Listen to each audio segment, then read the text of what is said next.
And we're live. Good morning, good afternoon, good evening, in the past, present, or future, wherever and whenever you are. Welcome to another scene for the Living World of Darkness. Changeling, the We Can't Get Enough Sleep Dreaming Edition. This scene is taking place over at Westchester College, where Charles and Amber has had a meeting once before in this place. And I'm assuming they're probably going in near the same area, since I think she's probably dealing with her falcon at this time. Yeah, if Charles is approaching, he'll actually see her. She's leaned up against the cage that her falcon is in when he's not when they're not training. And if he gets closer, she's actually fallen asleep against the cage with one of her fingers inside, and Wilson's kind of like almost nipping at her finger, Mm. probably looking for food. Well, he'll find it if he picks at it enough. So, mm. So Charles gets over there, and he's sort of watching her sleep, but not because it's like oh, that's adorable, or like creepy like a stalker sort of thing. It's more like how do I do this? Yeah, it looks like she was probably standing and feeding Wilson, and then she was like, I'm just gonna kneel down, like while I'm feeding him, and oh, here I go. I'm just gonna close my eyes for a second. So he decides he's going to do the thing where the best thing he can think of to do, because he doesn't want to shake her, because that might be a bit rough, especially for his particular thing. So he just sort of reaches out, and he just puts a hand on her shoulder, hoping that's enough to start her awake. Whether that is or not, that's another story. Yeah, when he sort of puts a hand on her shoulder, she'll be like, I thought my socks were matching. What? Oh, hey, Charles, what's up? She says she'll kind of like stand up and like almost not notice that her finger's been like pecked at, and just kind of lean against the cage, and she's stopped bothering with makeup. Too cool for school, Charles. It's okay. Everything's great. She's not even bothering with concealer anymore. Yeah. Like sweatpants all day, every day. Dude, the messy bun, all that stuff. Oh, it's totally like, yeah, I'm functioning on 27 cups of coffee right now. It's all good. Yeah, this is finals week college student, but just all the time. Well, that's a poor sign. Classes haven't even started yet. Anyway, so yeah, Charles is looking at Amber. It's just like, and he smiles. It's like, see, you've been catching up on sleep. Yes, I do love sleep. Sleep is sure is lovely this time of the year. Well, I'm hoping to make it so that, I'm hoping with our conversation, in part in subject, we'll be able to figure out a way to keep sleep to, make those dreams all the more sweeter. I'm afraid I didn't bring a picnic today. I figured this might be a little bit more of a, depending on how this conversation goes, it might be a little bit more formal than anything. Formal? Well, I don't know about formal. It's I'm not sure how you're going to take it. That's the main thing. Oh, okay. This is fun. And she'll kind of stand up, and she's a little wobbly, but she'll sort of gesture him over to the picnic basket because she needs to sit. Okay. There's a cup of actually probably more like at least 2 Starbucks cups over there. One looks empty and one looks full, but probably cold by now. Gotcha. And now he's just like, well, he sort of shrugs. It's like, now I feel like I'm the rude one. As I said, I wasn't bringing anything. So no, the fanciest place here is there's a Denny's down the street. If we need somewhere a sit down meal, if we go a little bit farther back into the city, I'm sure we could find some place more formal if required. Oh, I haven't had it. I haven't had the Denny's here yet. He says as he mutters to himself. Probably later, but I think this will be fine. We're nice enough away from prying eyes. He says as he sort of looks over at Wilson for a moment, who's like probably looking like angrily that his snack has wandered away. Normal gray rolled falcon. Like, why is everyone sleeping? This is amazing. It's like a fucking feast.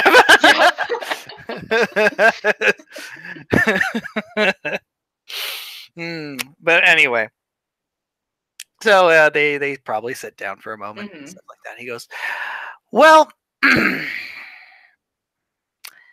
I'll start with what I was initially going to talk to you about before Maurice's passing.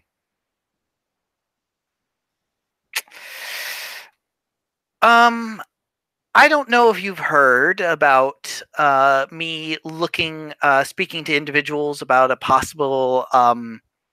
possibly volunteering for an endeavor of a sort. And she kind of narrows her eyes and is like, I definitely remember that very clearly. Well, good. Then I guess the question then is whether you're up for it or not. He says with a smile, but it's that smile is like, yes, okay, I'll explain. But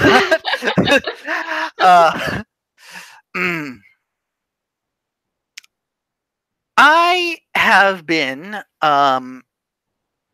put in, not necessarily in charge, but been in one of several individuals to reach out to maintain old alliances between our people and another group of prodigals or other supernatural races. I'm not sure which terms you're aware of or not. To be honest, I wasn't aware these individuals existed until a month and a half ago. Right, I remember this now. She says, and she sort of like points at him. I remember this now. Yes, the wolves. Yes. The wolves, yes, indeed, and it's partially that what I'm here to talk about with you. So, part of me having to alleviate some concerns with members of their I guess their pack or their organization. I'm not sure exactly what they. I guess a nation. I do seem to recall something about something being of the nation there. Yes. Okay. I guess their nation, members of their nation, required me to reveal that I was not the human they thought that I was. However, what concerned me, and I will admit I did my best to deflect from those questions, was the fact they asked about you. Oh, who are these lovely individuals? Do I know them? I believe you know one of them at the very least, possibly two. I'm, however, not allowed to say who. Oh, well, that's sad. Can I guess? You're more than welcome to guess. I can't guarantee anything. Is it Cammy? I don't know who that is. She kind of like looks at him and is like, like she's like, fair.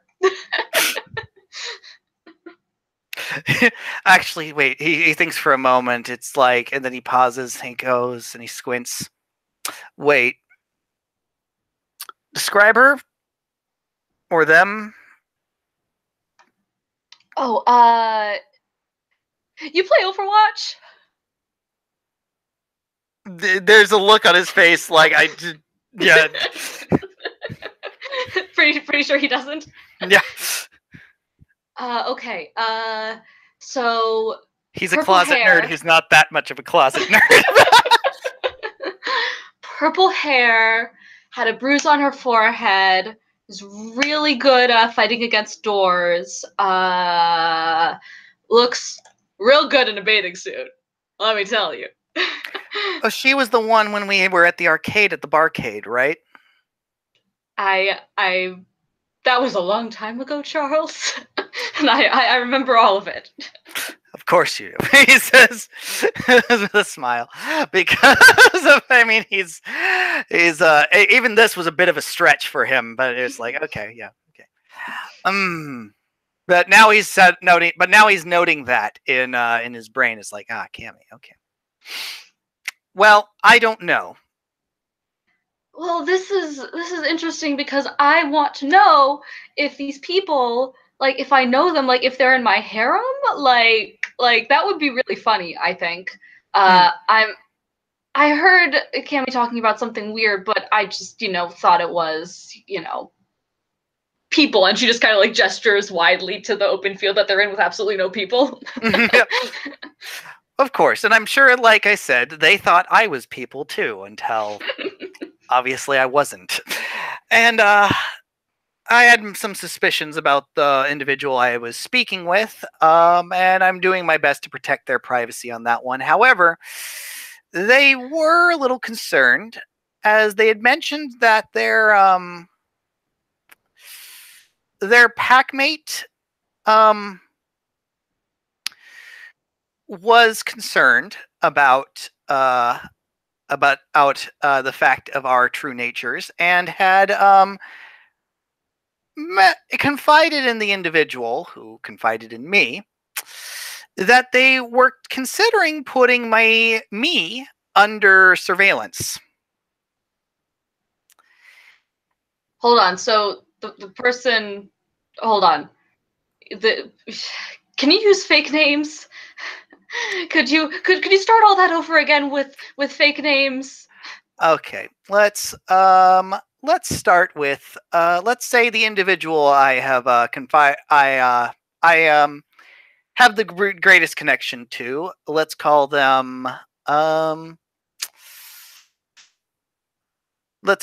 Polka. And let's say the individual that I'm referring to at this moment, that I'm having a little bit of concerns about, that I wish to tell you about, let's call them Waltz. So Waltz is trying to put you under surveillance.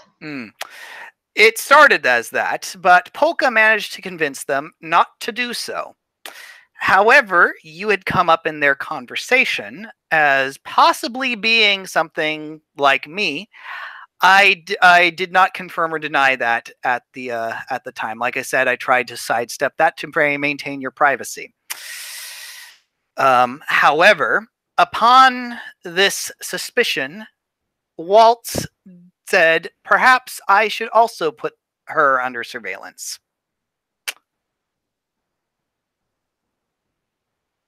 And these people, I don't know, did they seem... And she's kind of like looking for words, and she just trails off and is silent for a couple seconds and is like, screw it, did they like me? Polka thinks you are a sweet kid.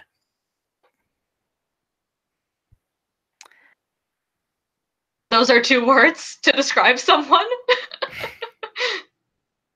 That's the words they said, and I'm not going to, and I can't really say much more. But they wanted to express to me that they were concerned about Waltz, and how Waltz might.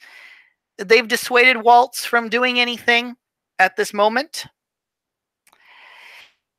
but they were concerned enough that Waltz might do something that they felt the need to warn me.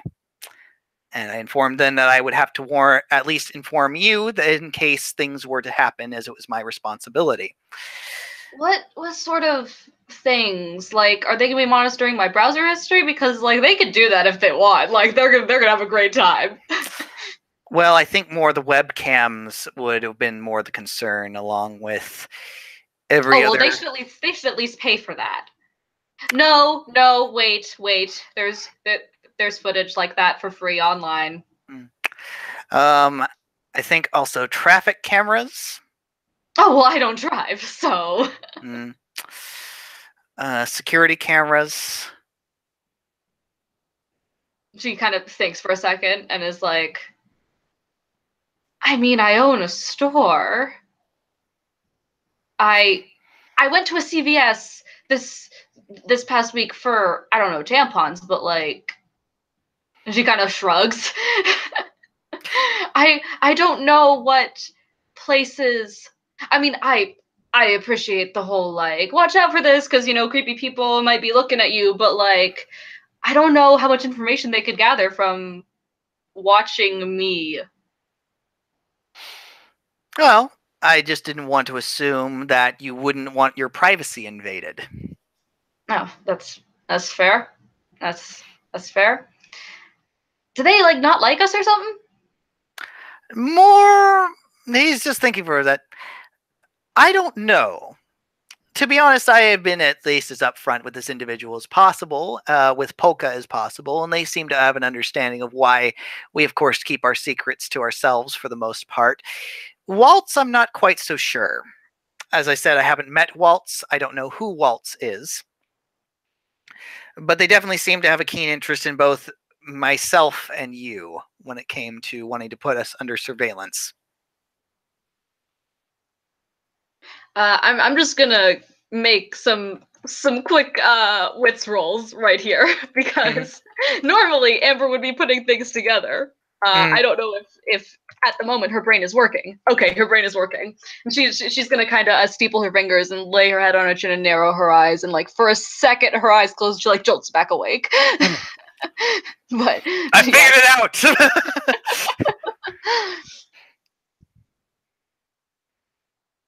All right. All right.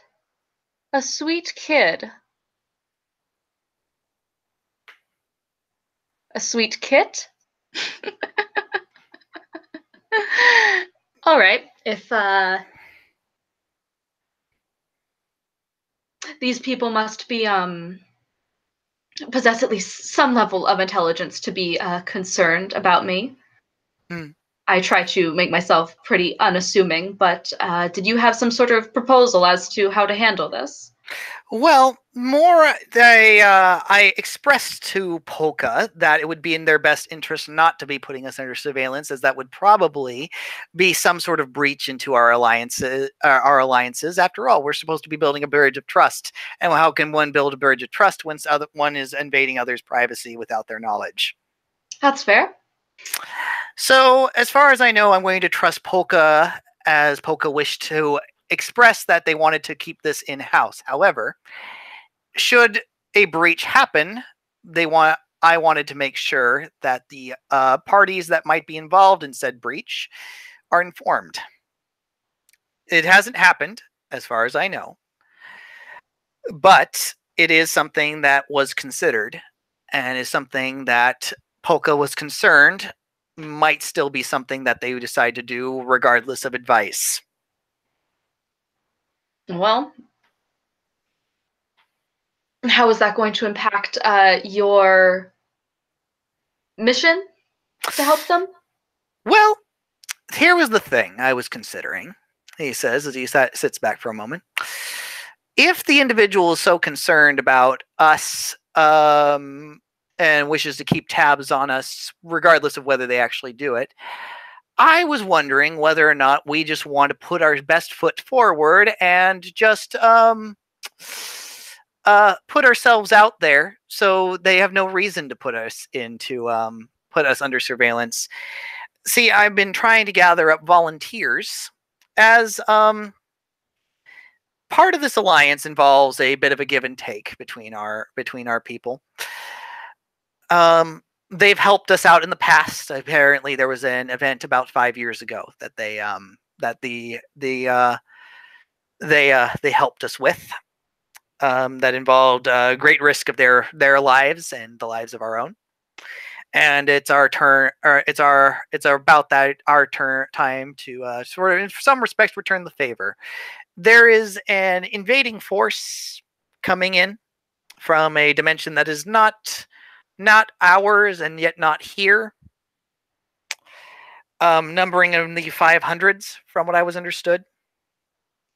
The Kingdom of Apples has donated 50 infantry to the war effort as a show of their support for our long-standing allies. However, it was expressed to me that while 50 well-trained, highly trained soldiers are appreciated, our friends are hoping that there would be individuals of a more specialist nature, or people willing to stand up for the good of not only their people but our own, to volunteer for the war effort. And as I've expressed here, it's a volunteer. This is not forcing anyone to do so. But when it comes to those that volunteer to this effort, there has been promises that they will have favors owed to them. A couple questions. Have you asked William? I have not gotten to William yet. Second question. These things that are coming from another dimension, I know we have some powers that can hurt regular humans, but will chimerical damage do anything to them? He sort of shrugs. That one I do not know. To be fair, my the liaison was not necessarily trying to be shifty with me, unless he was being very shifty with me. In that case, it was far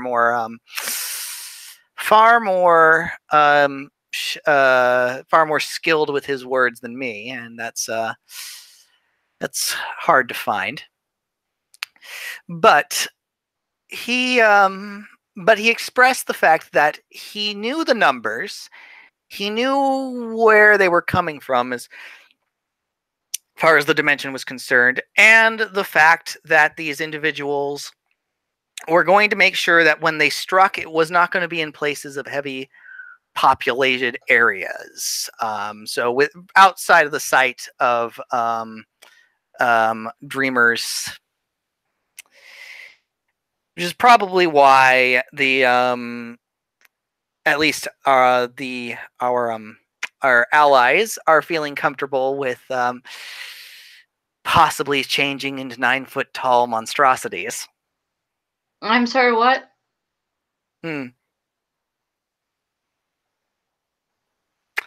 Well, they are wolves, aren't they? Wolves are, and she kind of holds out a hand and like mimics the size of a wolf. It's just like, this is not 9 feet.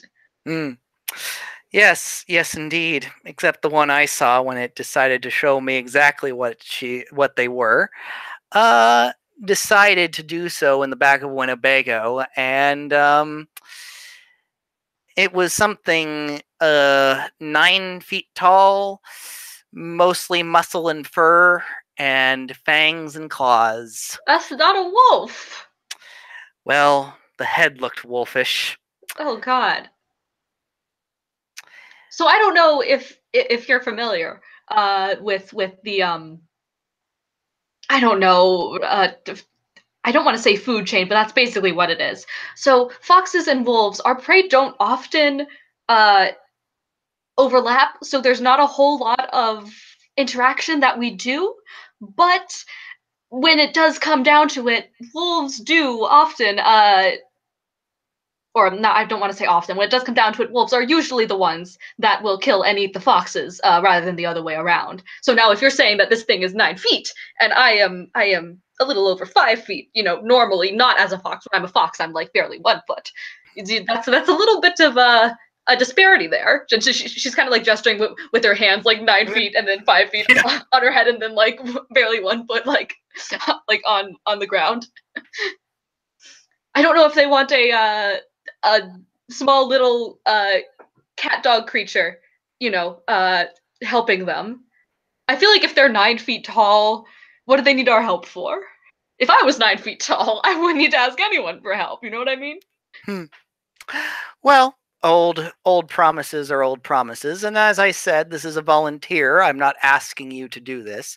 I'm just stating, however, that given the fact that some suspicious eyes are being cast on you, why not put a good foot forward and alleviate those suspicions before they decide whether or not they'll act on their paranoia? Then let me give you a solid and she kind of does like a non-committal wiggly hand gesture. Well, if you ultimately decide to, let me know or the Count know so that your name will be put on the list. If you do decide to, yes, just so you're aware, the liaison that I've been speaking with does want to vet the individuals that I will be that are volunteering. So you would probably get a meeting with such an individual. Well, they seem to know me well enough already. Well, some of them do. I don't know if the liaison does. The liaison is not Polka. Liaison is not Polka, no. Okay. Liaison is dubstep.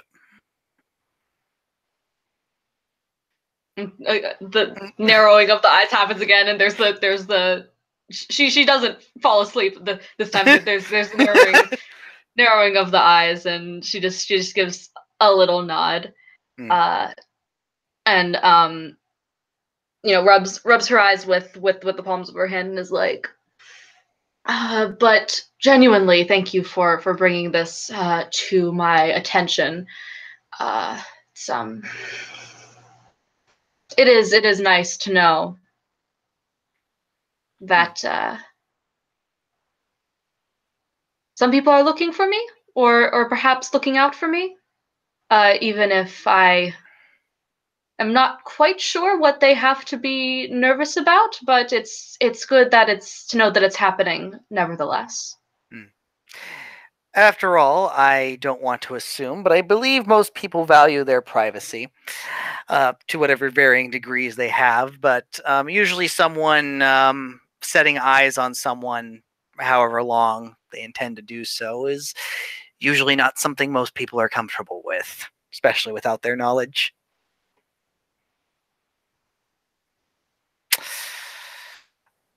Now, this is going to slightly change subjects, but it does go into your skill sets, actually. Oh, which ones? I have many skills. I'm more wanting to talk about your gift with the summer breeze. I am familiar with such things. Yes. I'm trying to ascertain how far along you've gone along that path. Whether you've whether you've been able to make those summer breezes turn scorching, or whether you've mastered the flame itself. She'll do the steepled hand thing again, and and be like, "Well, I think I can tell you that if these 9-foot tall monstrosities knew what I could do with the summer breeze, they would probably disregard your everything that you've said and put me under true surveillance."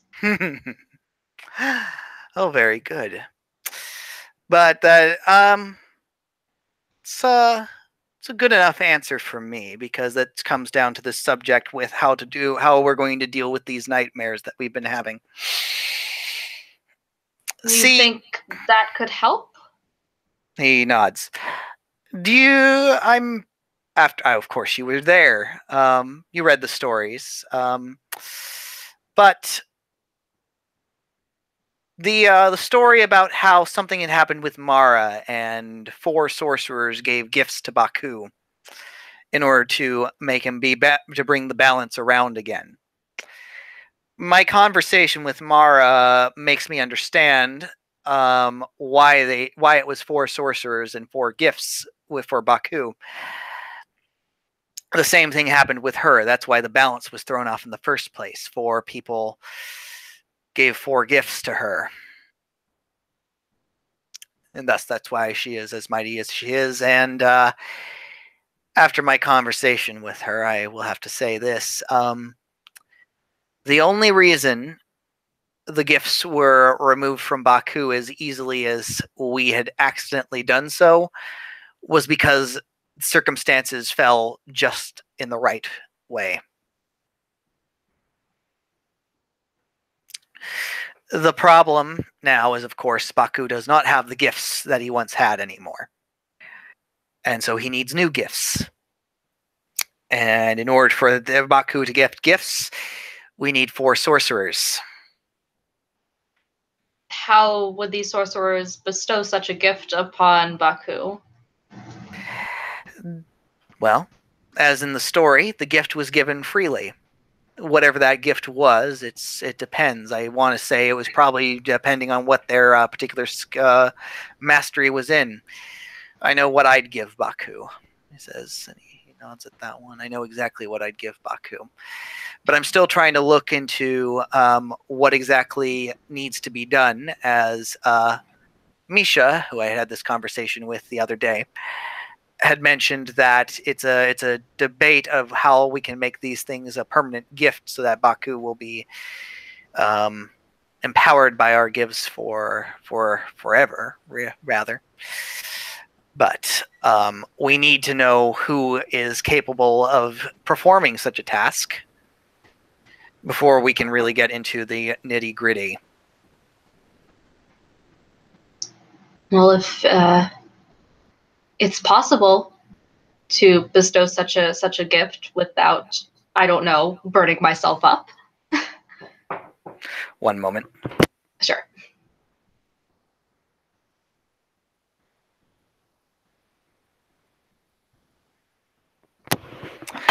Oh.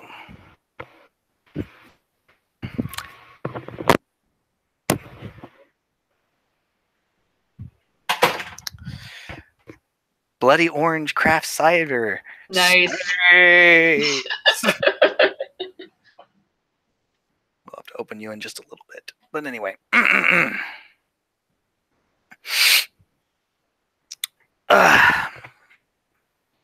The only way that I could think of would be like imbuing treasures.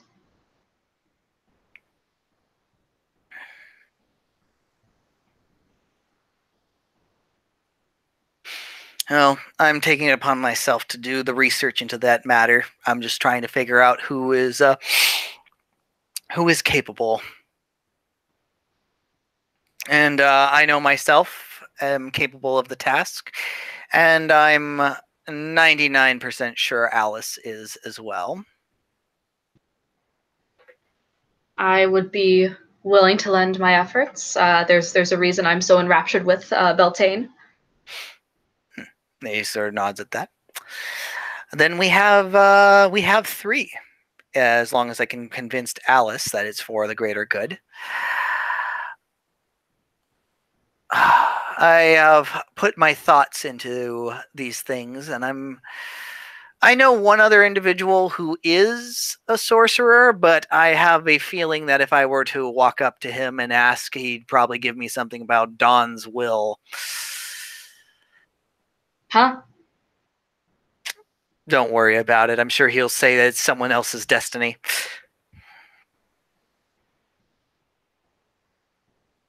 I don't know if being tired cancels out the curiosity flaw or not. So I'm just gonna go ahead and roll it.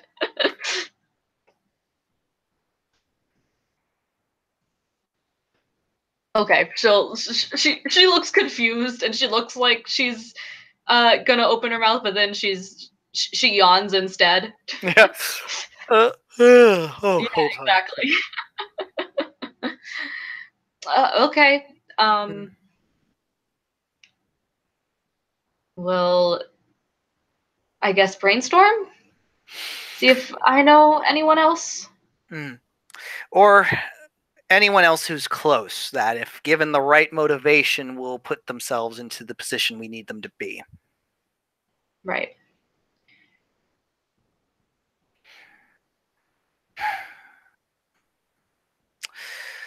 Misha has expressed that she's close to her own mastery of spring dreams, but that's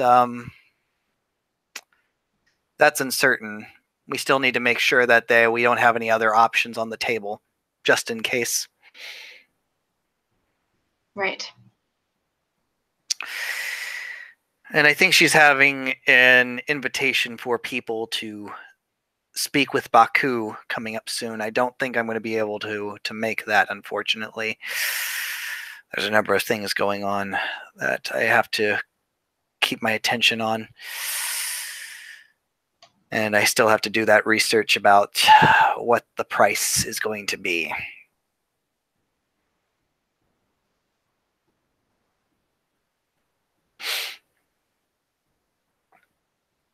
And you're sure Alice can't do what she did to Baku tomorrow? And he sort of smiles. I'm certain she'd like to try. All right. No, as I said, I think we hit a perfect storm by pure accident when it came to Baku.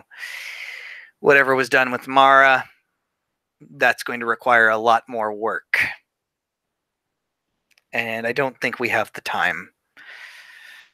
As his finger almost subconsciously goes to the new pin that he has, which is Maurice's shield.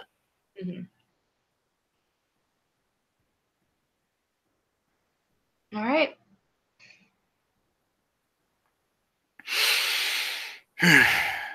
Yes. Well, sorry, it wasn't the conversation of the year, talk of the town, as it were. If you brought something interesting, I don't know if I'd be able to keep up the witty repartee that I'm usually capable of. Well, maybe we'll make up for that once this whole matter is settled. If I haven't been engulfed in flames. Or me consumed by my own tongue. She again looks like she wants to say something, but another yawn. Charles, that's not how that. Is this the ladies again, Charles? Is that what it is? The ladies. Trying to sound so suave, Charles. Jesus Christ.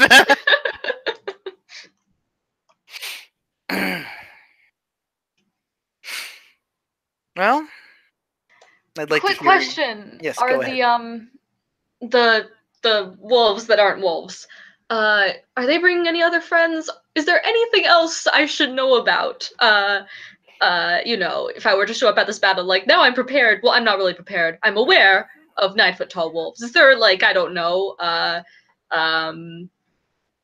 zombies that are like hordes of zombies that are going to be arriving? Are there I don't know. I'm trying to think of something that can fly that's not us. I don't know, but they have their own magic. So who knows if any of them can fly. And that's a frightening prospect.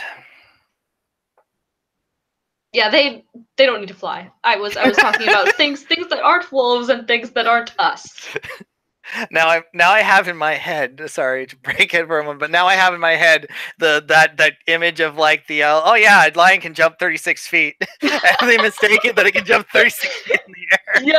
Yep. But now imagine that as like fucking Garu Pax just. Yeah. I mean, hey, Adrian Black Furies could get it.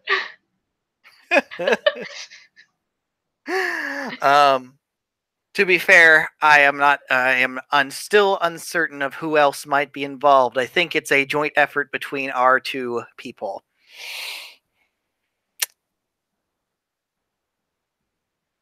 And I don't know about zombies.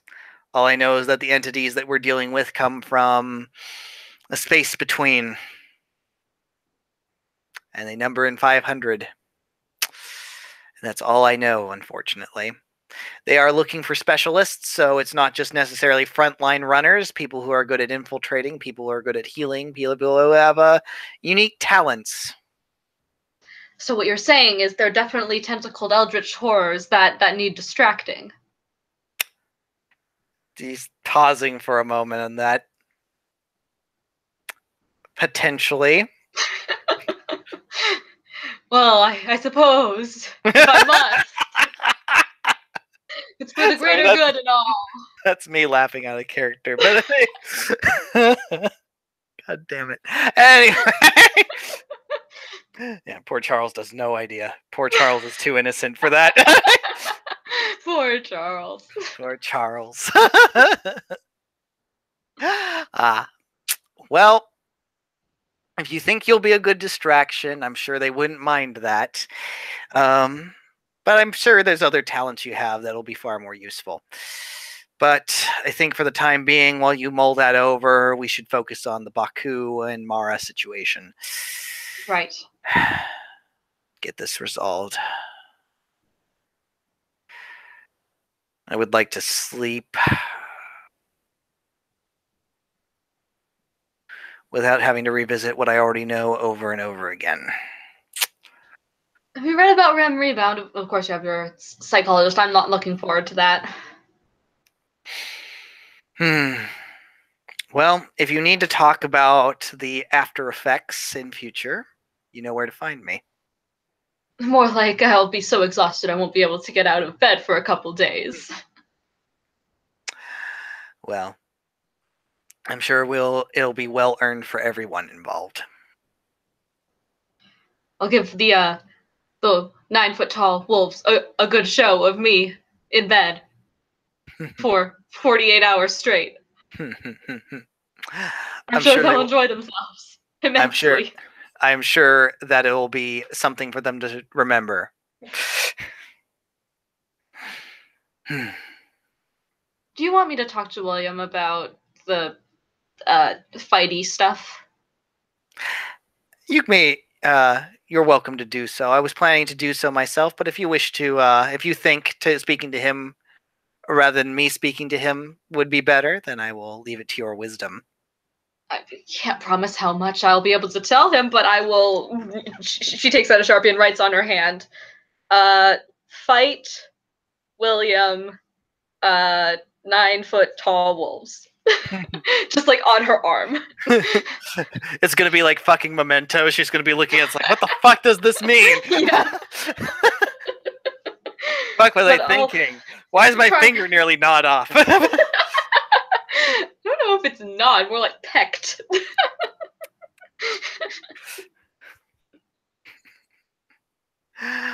All right.